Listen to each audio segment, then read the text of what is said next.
Alright everyone, welcome back to another video. Last time we left off with Woodrow Wilson and his times, talking about the US President Woodrow Wilson and kind of the things that were going on during his time. And that leads into what happens very much importantly during his time. War in Europe. Ever since the Franco-Prussian War of 1870 to 1871, Europe had been substantially at peace. Wars were fought, but in out-of-the-way places, such as Manchuria, South Africa, or the half-Asiatic Balkans. The peace, however, was precarious. The six great powers of Europe, Britain, France, Russia, Germany, Austria-Hungary, and Italy, were constantly increasing their armaments on land and sea, and later in the air. On several occasions, diplomatic disputes threatened war, but were smoothed over by last-minute compromises. In the 1880s, Otto von Bismarck had bound Germany, Austria, and Italy into a triple alliance. France and Russia formed a counter-alliance in the 1890s. Great Britain continued to the end of the 19th century in her splendid isolation, but sought friends in the new century, a limited alliance with Japan in 1902, and the Entente, diplomatic agreements with France in 1904, and Russia in 1907. In 1914, a Serb fanatic in Bosnia killed the heir to the Austrian throne. The Austrian government resolved to punish Serbia for her anti-Austrian intrigues and demanded an unlimited submission in a formidable ultimatum. Russia, fearing to lose her own influence in the Balkans, protested and demanded a peaceful solution. Germany had already given private assurances of support to Austria, but alarmed by Russian intervention, sought to modify Austria's intransigence. It was too late. Austria attacked Serbia, Russia mobilized her army, Germany threatened Russia, and on the 1st of August made war on Russia and on Russia's ally, France. In order to win a quick victory, Germany struck at France along the flat plains of Belgium.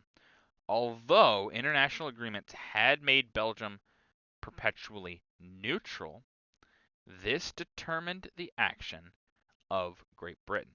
And on the 4th of August, the British government declared war on Germany. This was not only a fulfillment of British treaty obligations, but also a matter of self-defense.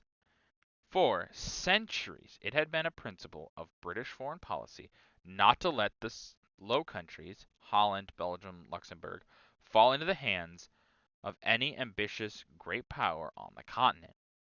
On this issue, they had fought Spain under Philip II and France under Louis XIV and Napoleon.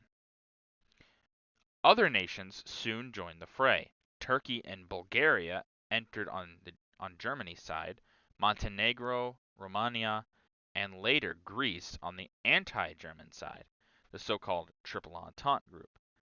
Italy had been a reluctant partner of her old foe Austria, but now took the other side in the hope of getting some Italian-speaking districts from Austria-Hungary. Japan seized a Chinese port from Germany. Had the war been as brief as both sides expected, the United States would not have been involved, but it settled down to a slow war of attrition between entrenchments extending from the Alps to the sea. In the west, Germany had occupied Belgium and a corner of France. In the east, she had forced Russia out of Austria and Russian Poland. But still, there was no decision. Oh boy, the pages are sticking together. Alright, well, that's enough of the talking. Yeah, the Great War, as it would be called, or World War One, really is an interesting war, and every war is always preceded by another event. For instance, the Franco-Prussian War really has this negative effect on German-French relations.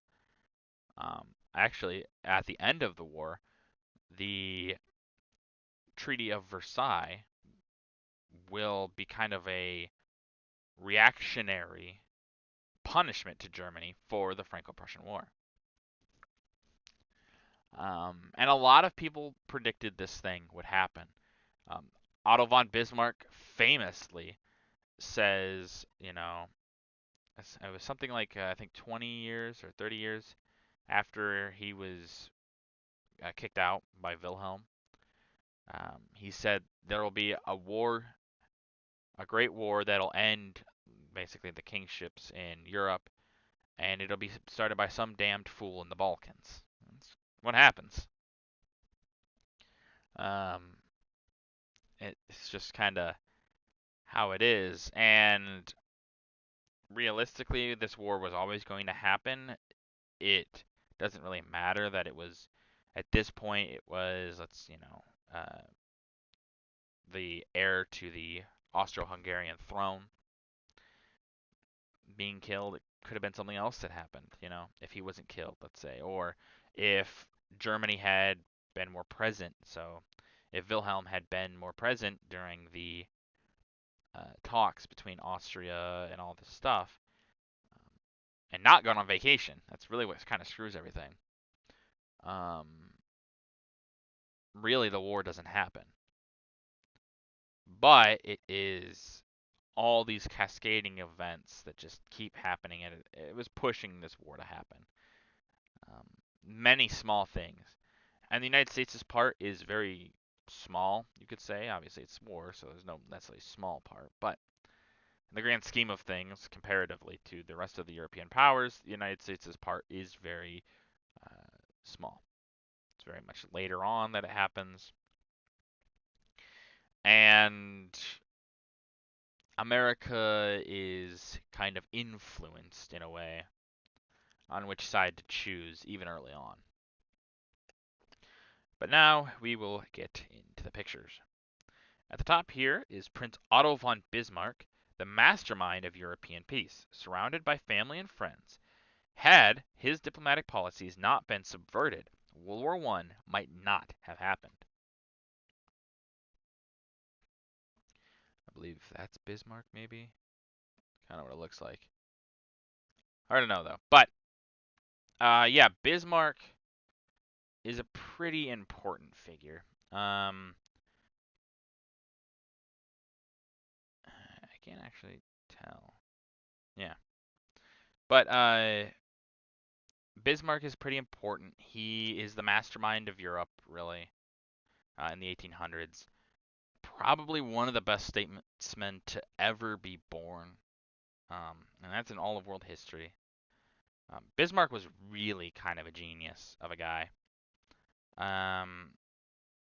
He understood exactly how Europe was, he knew where he could push things, where he couldn't, um, and he just had a full understanding of European politics at this time. He just did.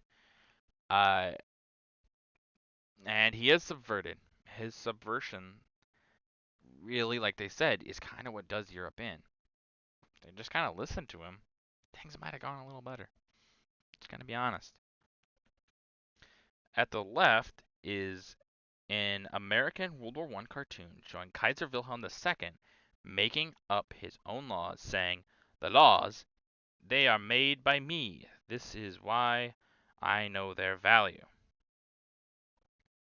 It's in French. But, yeah, like I said, there's a lot of pushing for America to be very anti-Germany. Germany really didn't help themselves, I'm just going to be honest. They didn't. A lot of examples of them kind of making blunders, which is so weird to think, because, like, Germany was pretty smart in a lot of other things, but just in their foreign relations, they were pretty bad. They could have, in many ways, masterfully handled the United States and things like that, but they just didn't. They made a lot of mistakes, and they allowed certain things to happen that shouldn't have happened. For instance, the trade with the United States between Germany and the United States should not have been ended by the British blockade. The British had no right to end the American trade, but the Germans just give it up, and they give it up pretty easily. The British just have to pay, but Germany could have pushed a little harder, and they could have made a better case to the United States government, and they probably could have kept it open. And really, that would probably lead to them winning, just gonna be honest here. Not to say necessarily that one side is better than the other, because there's not really a good side in this war. This is one of those wars that there's no winner. Not really. Everyone's a loser. Well, okay, not everyone. The United States was a winner, but that was about it. Everyone else kind of lost. Well, and kind of Poland too. Poland kind of won a little bit. They kind of, you know, existed again. But yeah, at the top here is Emperor Franz Joseph of the Austro-Hungarian Empire. Yeah, Franz Joseph, one of the longest reigning monarchs in all of human history. I think he reigns for 50 some years, I believe, 40, 50, maybe up to 60 some years. But yeah, he rules for a long time. It's not his son, but I believe his nephew, if I remember correctly, that it was um, the heir. And yeah, very, very interesting character, really. Um, has a lot of political clout, you could say. Boy. Above, right here, is a World War I cartoon showing the Allies descending on the Kaiser. Yeah, yeah, they're really showing like, oh, we're gonna beat him. We're gonna beat him. There's a lot of political cartoons kind of showing Germany as like, haha, we're gonna beat them. They're evil. All this stuff. Um, this is not World War II. This is not very clearly where you can be like, ah, well, these people committed some like major crimes against humanity. Not to say that people didn't, but there's not there's not a overwhelming sense of like these people did really much more awful things than the other guys, kind of thing. So it's kind of interesting nonetheless. And at the right here is an American cartoon of the 15th of May, 1915, in which the Kaiser is pondering his response to the American note. Humanity stands behind him, waiting for his answer. Yeah. The Kaiser really had kind of too much on his shoulder for one king, because he really has the fate of so much on his shoulders. Especially right even before the war starts. Germany is a very powerful nation, probably the strongest nation in the world at this time. And so when they speak, think people move, you know, and they feel very slighted by the older European powers like France and the United Kingdom, just because Germany felt they should be given more land, more rights than they were given. And that kind of leads to a certain decisions being made that maybe normally wouldn't have been made. Um, a lot of the other nations view Germany as kind of like a insolent child who is trying to grasp at things that they have no right to. And realistically, I mean, Germany had just as much right as they did. Um, kind of crazy. Kind of crazy.